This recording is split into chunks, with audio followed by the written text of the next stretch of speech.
अस्सलाम वालेकुम नाजरीन, जैसे कि आप जानते हैं कि हम रोज़ाना की बुनियाद पे आपकी खिदमत में कोई ना कोई रिएक्शन वाली वीडियो लेकर हाजिर होते हैं। ठीक इसी तरह आज भी आपकी खिदमत में डॉक्टर जाकिर नाइक की एक और रिएक्शन वाली वीडियो लेकर हाजिर हुए हैं। इस वीडियो का मजीद आगाज़ करने से पहले आप लोगों से एक छोटी सी गुजारिश करता हूँ, अगर आप हमारे इस चैनल पे नए हैं तो प्लीज़ हमारे इस चैनल को ज़रूर सब्सक्राइब करें और बेल आइकन को लाजमी प्रेस कीजिएगा ताकि हर आने वाली वीडियो से आप बाखबर रहें। नाज़रीन चलते हैं वीडियो की तरफ, मिलते हैं वीडियो के बाद, तब तक के लिए अल्लाह हाफिज़। मेरा नाम प्रभाकरन है और मैं एक सुपरवाइजर के तौर पर काम कर रहा हूँ। आमतौर पर ये कहा जाता है कि जो भी लोग मजहब को फॉलो करते हैं वो किसी न किसी दिन जहन्नुम के बजाय जन्नत में जाएंगे। पहले वो जहन्नुम में जाएंगे, फिर वो जन्नत में भेज दिए जाएंगे। कोई भी आदमी जहन्नुम में हमेशा नहीं रहेगा, एक दिन वो जन्नत में चला जाएगा। मैं ये जानना चाहता हूँ कि जो गैर मुस्लिम हैं क्या वो क़यामत के बाद जन्नत में जाएंगे। दूसरा सवाल ये है कि जो रमज़ानुल मुबारक है उसकी गैर मुसलमानों के लिए क्या अहमियत है, क्या वो भी रमज़ान में कोई सवाब कमा सकते हैं। और तीसरी बात यह कि मैंने बहुत से मज़ाहिब को पढ़ा है, मैं इस नतीजे पर पहुंचा हूँ कि इस्लाम वो वाहिद मज़हब है जो मंतक और अक़ल के मुताबिक सही बात करता है। इस्लाम पर यकीन आता है, बाकी मज़हब मुझे समझ नहीं आते हैं।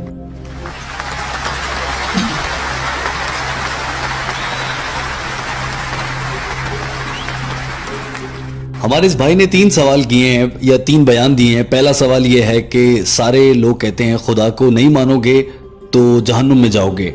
जो वो लोग, वो नॉन मुस्लिम जो खुदा को तो मानते हैं मगर वो अल्लाह को नहीं मानते, किसी और खुदा को मानते हैं, क़यामत के दिन उनके साथ क्या होगा। मेरे भाई, जैसे मैंने पहले भी कहा कि सूरह निसा के चैप्टर 4 और आयत नंबर 48 में कहा गया है अल्लाह कोई भी गुनाह माफ कर देगा लेकिन शिर्क को माफ नहीं करेगा। लिहाजा अगर कोई आदमी एक से ज्यादा खुदाओं को मानता है और वो गैर मुस्लिम के तौर पर मर जाता है तो वो कभी भी जन्नत में नहीं जाएगा, वो जहन्नुम में जाएगा। कन्फर्म है कि वो जन्नत में नहीं जाएगा, वो जहन्नुम में ही जाएगा। जन्नत में जाना है तो अल्लाह को मानना पड़ेगा और सिर्फ अल्लाह ही की इबादत करनी पड़ेगी और अल्लाह के बताए गए अहकामात पर अमल करना पड़ेगा। लिहाजा पहले सवाल का जवाब ये हो गया कि जो गैर मुस्लिम है, जो एक से ज्यादा खुदाओं को मानता है, वो जन्नत में नहीं जा सकता। अब आ जाते हैं आपके दूसरे सवाल की जानिब, वो ये है कि रमजान के महीने की गैर मुस्लिमों के लिए क्या अहमियत है। कुरान पाक की सूरह बकरा के चैप्टर 2 आयत नंबर 183 में अल्लाह ताला फरमाता है, तुम पर रोजे फर्ज किए गए हैं जैसे तुमसे आने वाले पहले लोगों पर किए गए थे ताकि तुम मुत्तकी बन जाओ, तुम तकवा इख्तियार करो। रोजा रखने की वजह यह है कि हम अपना तकवा बढ़ाते हैं। और सूरह बकरा के चैप्टर नंबर 2 आयत नंबर 185 में अल्लाह ताला फरमाता है, रमजान ही वो महीना है जिसमें कुरान पाक नाजिल किया गया पूरी इंसानियत की फलाह और बेहतरी के लिए। रमजानुल मुबारक ही वो महीना है जिसमें अल्लाह ताला ने कुरान पाक नाजिल किया हजरत मोहम्मद सल्लल्लाहु अलैहि वसल्लम पर। ये कुरान पूरी इंसानियत के लिए हिदायत है, ये सिर्फ मुस्लिमों या अरबियों के लिए नहीं है, ये पूरी दुनिया के लिए हिदायत है। तो कुरान पूरी दुनिया के बताने के लिए, पूरी दुनिया के पढ़ने के लिए। अब गैर मुस्लिम कुरान पाक से क्या फायदा उठा सकते हैं? जैसे कि कुरान पाक रमजान के महीने में नाजिल हुआ था तो रमजान में आने वाले कुरान को माना जाए। यही नहीं बल्कि हजरत मोहम्मद सल्लल्लाहु अलैहि वसल्लम ने इरशाद फरमाया कि रमजान वो महीना है जिसमें शैतानों को जकड़ दिया जाता है, जन्नत के दरवाजे खोल दिए जाते हैं और जहन्नुम के दरवाजे बंद कर दिए जाते हैं। इसका ये मतलब है कि रमजान मुबारक में बुरे काम करने के इम्कानात कम हो जाते हैं और अच्छे काम करने के ज्यादा मौके भी मिलते हैं और इम्कान भी बढ़ जाता है। जहां तक बात है नॉन मुस्लिमों की या गैर मुस्लिमों की, तो उनके दिलों में रमजान के महीने में कुरान पाक का पैगाम ज्यादा अच्छे तरीके से उतर सकता है और इसके इम्कानात बढ़ जाते हैं कि वो कुरान पाक पर अमल करेंगे, क्योंकि शैतान कैद कर दिया जाता है जो उन्हें कुरान को मानने से रोकता है। तो रमजान में गैर मुस्लिमों के ज्यादा इम्कानात हैं कि वो कुरान को समझेंगे और उसको मानेंगे और वो मुसलमान हो जाएंगे। लिहाजा रमजान से गैर मुस्लिम इस तरह फायदा उठा सकते हैं। जी सर, बिल्कुल ठीक कहा। अब आ जाते हैं आपके तीसरे सवाल की जानिब, जिसमें आपने ये कहा कि आप इस्लाम को मानते हैं और आपको ये लगता है कि इस्लाम सबसे अच्छा और ऐसा मजहब है जो दिमाग को समझ में आता है। तो जहां आप इस हद तक इस बात को समझते हैं, इस रमजान के महीने में मेरा आपसे ये सवाल है कि आप इस्लाम क्यों नहीं कबूल कर लेते? नहीं, मेरे लिए ये मसला नहीं है कि मैं इस्लाम को कबूल करूं। मैं तो सारे मज़हब को ही मानता हूं और सारों को ही अच्छा समझता हूं, तो मुझे कोई मसला नहीं है। भाई देखें, आपने कहा कि सारे मजहबों की अच्छी चीजें मानते हैं, तो इसका मतलब है कि आपको इस्लाम में कोई चीज बुरी लगती है। बताएं वो क्या है? नहीं, मुझे ऐसी कोई चीज इस्लाम में आज तक बुरी तो नहीं लगी है, लेकिन कुछ मुसलमान ऐसे हैं कि मुसलमानों की बात ना करो, आप सिर्फ इस्लाम की बात करो। मुसलमान बुरे हो सकते हैं, इस्लाम में क्या बुरा है ये बताओ। नहीं, मुझे आज तक इस्लाम के बारे में कुछ बुरा नहीं मिला है। Very good, very good.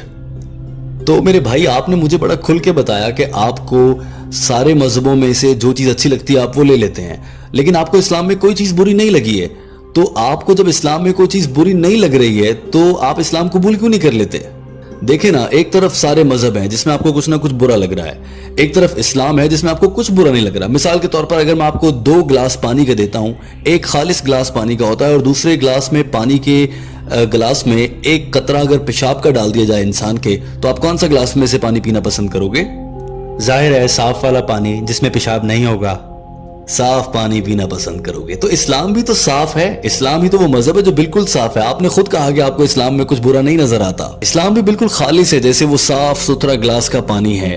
तो आप इस्लाम पर आना चाहिए आपको। तो जब आपको प्यास लगेगी तो आप साफ पानी पिएंगे, आप गंदा पानी नहीं पिएंगे। अब आपको मजहब की तलाश है तो आपको साफ मजहब की तरफ आना चाहिए। देखिए ना, अगर आपको किसी यूनिवर्सिटी में दाखिला लेना है तो आप सारी यूनिवर्सिटीज चेक करेंगे, जो आपको अच्छी लगेगी।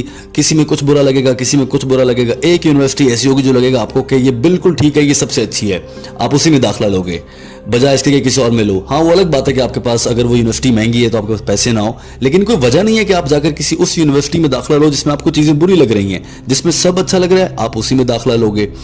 अगर पैसे नहीं है तो वो एक अलग बात है, लेकिन इस्लाम तो पैसे भी नहीं मांगता, इस्लाम तो बिल्कुल मुफ्त है। तो अगर आपको लगता है कि इस्लाम बिल्कुल ठीक है तो आपको इस पर आ जाना चाहिए, नहीं तो फिर मैं इसको मुनाफिकत कह सकता हूं। और यही नहीं, अगर आपने ये बात समझ ली है कि इस्लाम सबसे बिल्कुल ठीक मजहब है और आप इस पर नहीं आते, तो कयामत के दिन अल्लाह ताला फिर आपसे ये सवाल करेगा कि जब मैंने तुम्हारे दिल में ये बात डाल दी थी कि इस्लाम सही मजहब है और तुम इसके बावजूद उस पर क्यों नहीं आए। अल्लाह ताला तुमसे सवाल तो करेगा कि तुम इस्लाम पर क्यों नहीं आए जब मैंने तुम्हें सब कुछ बता दिया। लिहाजा ये बात गैर मंतकी है, ये मेरी समझ से बाहर है कि आप इस्लाम कबूल क्यों नहीं करते। अगर आपको इस्लाम में कुछ बुरा लगता है तो मुझे बताएं, मैं आपको अभी समझा देता हूं। पता है क्या बात है मेरे भाई, कभी कभी इंसान के जहन में आता है कि हमारे जज्बात का क्या होगा। अगर मैंने इस्लाम कबूल कर लिया तो मेरी अम्मी क्या कहेंगी, मेरे भाई क्या कहेंगे, मेरे दोस्त मुझे क्या कहेंगे, ये मुआशरा मेरे बारे में, अरे ये मुसलमान हो गया, ऐसे बोलेगा। तो ये चीजें आपको इस्लाम कबूल करने से रोक सकती हैं। मैं समझ सकता हूं ये मुश्किल है, ये एक मसला हो सकता है, लेकिन अगर आप लॉजिकल हो, जैसे कि आपने कहा कि आप हो और आपको सारी बातें समझ भी आ रही हैं, फिर आपको इस्लाम कबूल कर लेना चाहिए। अगर मुझे जाकिर नाइक को आज कोई आदमी साबित कर दे कि इस्लाम के अलावा कोई और मजहब ठीक मजहब है, वो सही है, साइंसी लिहाज से, फलसफे के लिहाज से सही साबित कर दे, तो मैं फौरन से वो मजहब कबूल कर लूंगा, इस्लाम छोड़ दूंगा मैं। अगर कोई मुझ पर यह साबित करता है कि ईसाईयत सबसे अच्छा मजहब है, मैं ईसाईयत पर चला जाऊंगा। कोई मुझ पर यह साबित कर दे कि हिंदू अच्छा मजहब है, हिंदू सही मजहब है, तो मैं हिंदुइज्म को कबूल कर लूंगा। देखो, मैं ये सिर्फ बातें नहीं कर रहा, मैंने बहुत से लोगों के साथ डिबेट की हैं, मैंने हिंदुओं के आलमी रहनुमाओं और उलमा के साथ बातें की हैं, डिबेट्स की हैं, मैंने बड़े बड़े मनाजरे किए हैं। मैं खुद को, मैं ठीक है, मैं एक तालिब इल्म हूँ, मैं कोई आलिम नहीं हूँ, मैं एक तालिब इल्म हूँ। मैं अपने आप को मुख्तलिफ मज़ाहिब के मवाजने का जो मजमून है उसका तालिब इल्म समझता हूँ। मैंने तो बहुत से हिंदू उलमा के साथ मुकालमे और डिस्कशन और बहसें की हैं। आप जानते हैं रविशंकर को, आप जानते हैं जो हिंदुओं के बहुत बड़े आलिम हैं, श्री रविशंकर। जी सर, मैं जानता हूँ, बल्कि मैं तो उनका बहुत बड़ा फैन भी हूँ। ओ अच्छा, तो आप उनके फैन हैं। उन्होंने कुरान पाक को माना है मेरे साथ बहस में। आपने देखा है मेरा वो वाला मुकालमा और बहस रविशंकर के साथ? नहीं सर, मैंने वो नहीं देखा। आप वक्त निकालें और देखें, वो देखें, उसमें मैंने उनसे बहस की है, यकीनन वो आपको समझ आएगी इंशाल्लाह सर। तो अगर आप ये मानते हैं, यहाँ तक कि वो रविशंकर ने भी माना, उन्होंने माना कि खुदा का कोई तस्वीर नहीं है, खुदा की कोई इमेज नहीं है। उन्होंने ये भी माना कि कुरान पाक जो है उसमें कोई रद्दोबदल नहीं हुआ आज तक। हिंदू रहनुमा ने, हिंदू आलिम ने ये बात मानी है मेरे साथ मुकालमे में। लेकिन बदकिस्मती कि उन्होंने इस्लाम कबूल नहीं किया। पता है क्यों?